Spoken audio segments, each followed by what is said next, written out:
ಲಗಾಮಿಲ್ಲದ ಯತ್ನಾಳ್ ನಾಲೆಗೆ ಕರವೆಯಿಂದ ಖಡಕ್ ಎಚ್ಚರಿಕೆ. ಬಸವನಗೌಡ ಪಾಟೀಲ್ ಯತ್ನಾಳ್ ಮತ್ತೊಮ್ಮೆ ತಮ್ಮ ಲಂಗು ಲಗಾಮಿಲ್ಲದ ನಾಲಿಗೆಯನ್ನ ಹರಿಬಿಟ್ಟಿದ್ದಾರೆ. ಅದು ಕೂಡ ಈ ಬಾರಿ ಕನ್ನಡ ಹೋರಾಟಗಾರರ ವಿರುದ್ಧ ಹಗುರವಾಗಿ ಮಾತನಾಡಿದ್ದಾರೆ. ಮರಾಠಿಗರನ್ನು ಓಲೈಸೋದಕ್ಕೆ ಹೋದ ಬಸವನಗೌಡ ಪಾಟೀಲ್ ಯತ್ನಾಳ್ ಕನ್ನಡ ಹೋರಾಟಗಾರರಿಗೆ ಅಪ್ಪಂಗೆ ಹುಟ್ಟಿದ್ರೆ ಉರ್ದು ಬೋರ್ಡ್ ತೆಗೀರಿ ಎನ್ನುವ ಸವಾಲು ಹಾಕುವ ಮೂಲಕ ಕನ್ನಡ ಹೋರಾಟಗಾರರನ್ನ ಕೆಣಕಿದ್ದಾರೆ. ಯತ್ನಾಳ್ ಆಡಿದ ಈ ಮಾತಿಗೆ ಕರವೇ ರಾಜ್ಯಾಧ್ಯಕ್ಷರಾದ ನಾರಾಯಣಗೌಡರು ಈ ಮಾತನ್ನ ತೀವ್ರವಾಗಿ ಖಂಡಿಸಿದ್ದಾರೆ.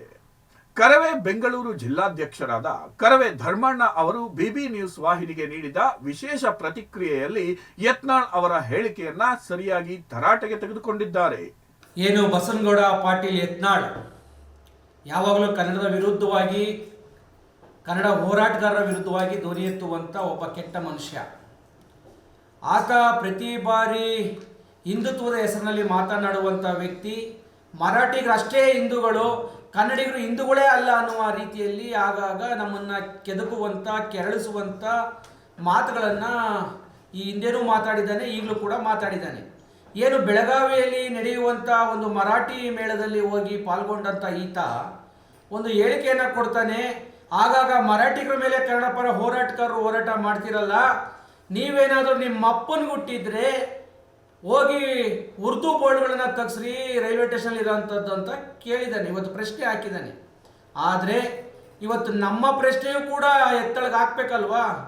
ನಮಗೆ ಪ್ರಶ್ನೆ ಮಾಡಿದಂಥ ಎತ್ತಳಿಗೆ ನಾವು ಪ್ರಶ್ನೆ ಮಾಡಬೇಕಲ್ಲ. ಇವನು ಹಿಂದೂ ನಾಯಕ ಅಂತ ಅನ್ಸ್ಕೊಂಡಿದ್ದಾನೆ ಅಂದಮೇಲೆ ಇವನೇನಾದ್ರು ಸಾಧನೆ ಮಾಡಿರ್ಬೇಕಲ್ಲ ಅದಕ್ಕೆ ಸಂಬಂಧಪಟ್ಟಂಗೆ. ಅದಕ್ಕೆ ನಾವು ಕೂಡ ಅವನಿಗೆ ಸವಾಲು ಹಾಕ್ತಿದ್ದೀವಿ.